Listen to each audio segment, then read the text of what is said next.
Assalamualaikum warahmatullahi wabarakatuh. Om Swastiastu, Salam, Namo Buddhaya, Salam Kebajikan. Selamat siang Bapak Ibu yang berbahagia.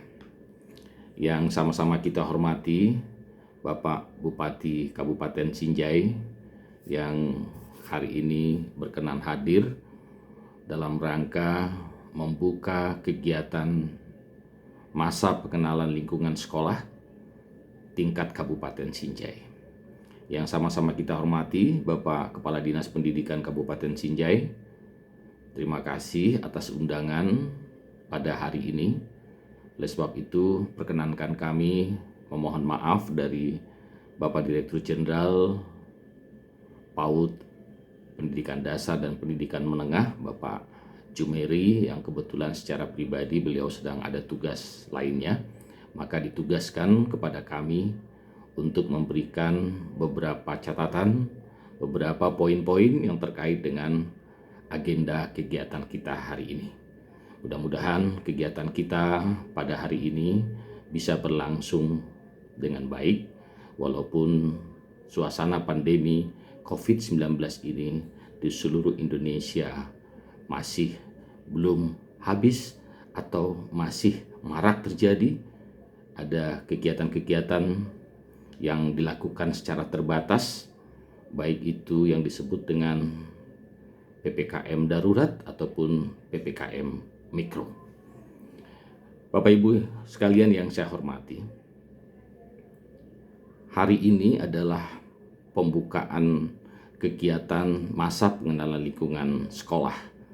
Esensinya adalah sesuatu yang sangat penting bagi anak didik kita, khususnya yang beralih dari jenjang pendidikan sebelumnya ke jenjang pendidikan yang lebih tinggi.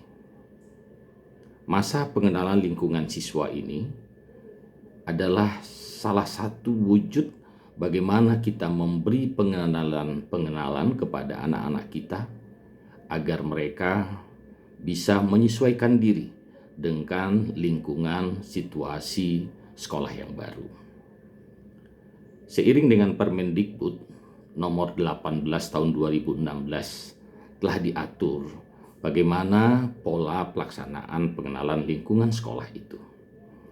Yang pertama adalah bagaimana perencanaan dan penyelenggaraan kegiatan itu adalah menjadi hal yang langsung dilaksanakan, dikelola, dipertanggungjawabkan oleh kepala sekolah, oleh guru, dan tenaga kependidikan yang ditunjuk untuk itu.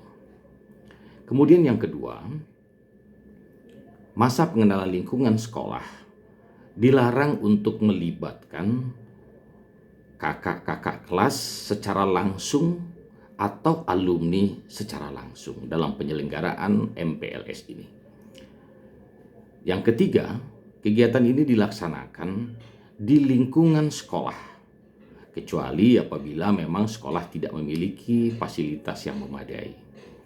Kemudian yang keempat adalah wajib melakukan kegiatan selama MPLS ini yang bersifat edukatif, yang bersifat mendidik.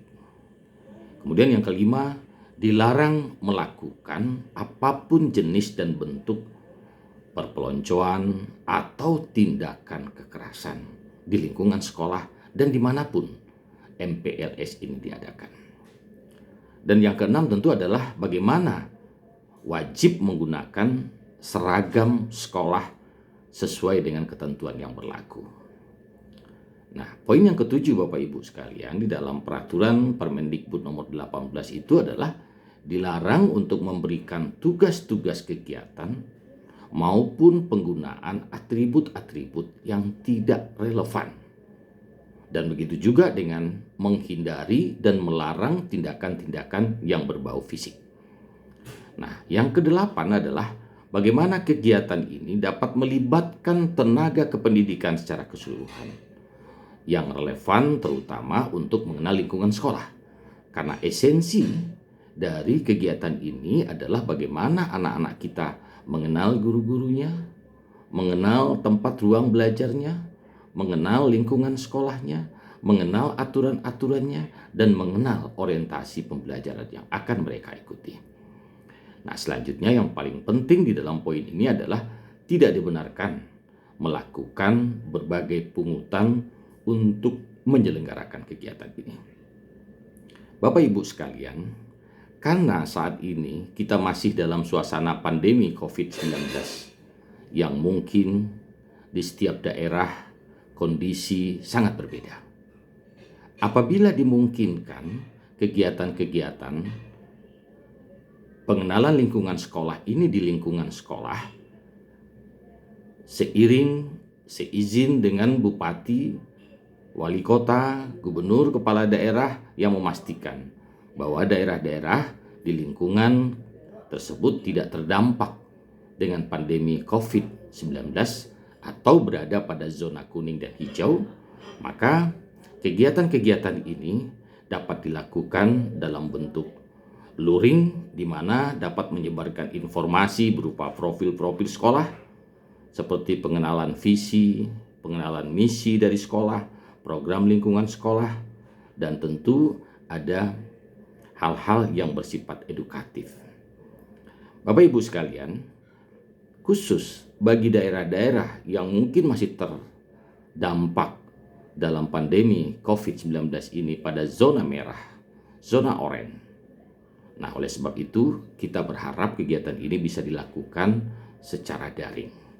Nah, oleh sebab itu dalam kegiatan secara daring ini dapat dilakukan dengan berbagai macam kreativitas yang intinya adalah bagaimana anak-anak kita bisa mengenal lingkungan sekolah, bisa mengenal guru-gurunya, bisa mengenal kegiatan-kegiatan apa saja yang akan mereka ikuti di sekolah yang baru mereka akan masuki ini.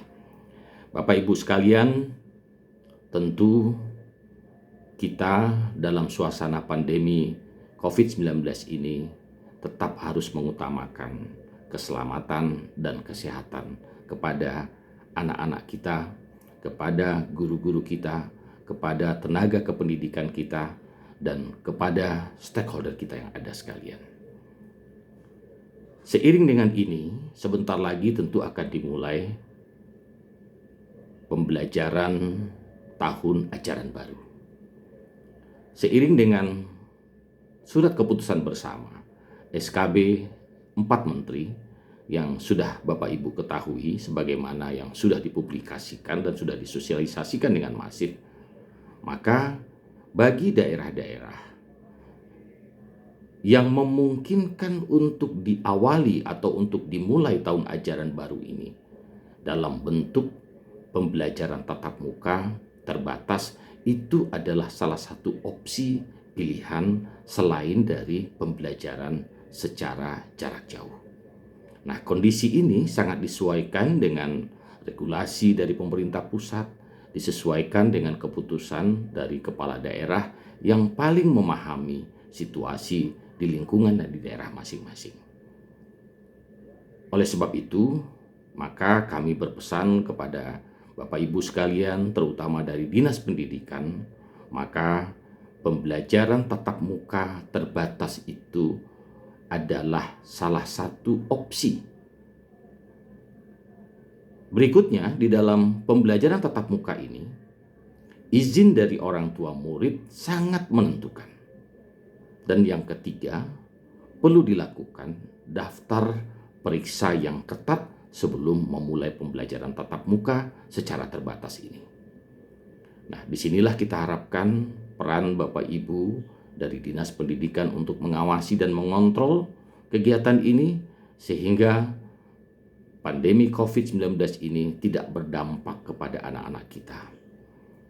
Bapak Ibu sekalian yang kami hormati, tentu perjalanan kita masih sangat panjang.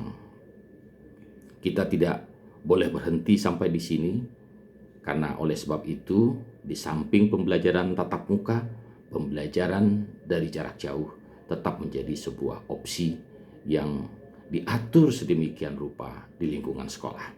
Beberapa waktu yang lalu, kita sudah mengirimkan panduan bagaimana pola pembelajaran yang bisa dilakukan di lingkungan sekolah selama masa pandemi COVID-19 ini.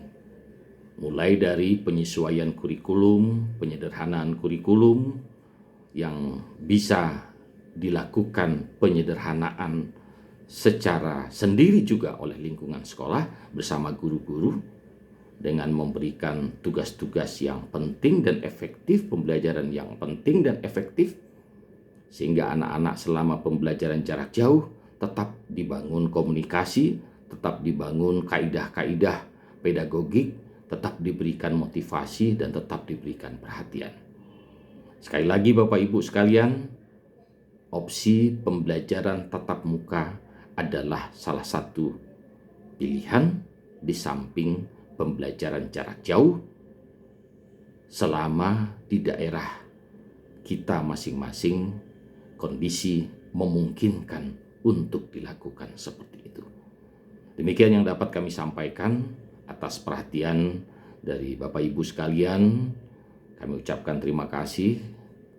Kami bersyukur pada hari ini perhatian yang luar biasa dari Bupati Sinjai dalam menyelenggarakan kegiatan ini, dan ini adalah salah satu pendorong semangat bagi guru-guru kita untuk berbuat lebih baik lagi.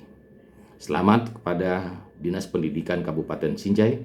Semoga kegiatan kita ini bermanfaat dan masa pengenalan lingkungan siswa ini betul-betul menjadi ajang yang efektif untuk mengenal lingkungan sekolah. Demikian yang dapat kami sampaikan. Billahi taufik wal hidayah. Wassalamualaikum warahmatullahi wabarakatuh.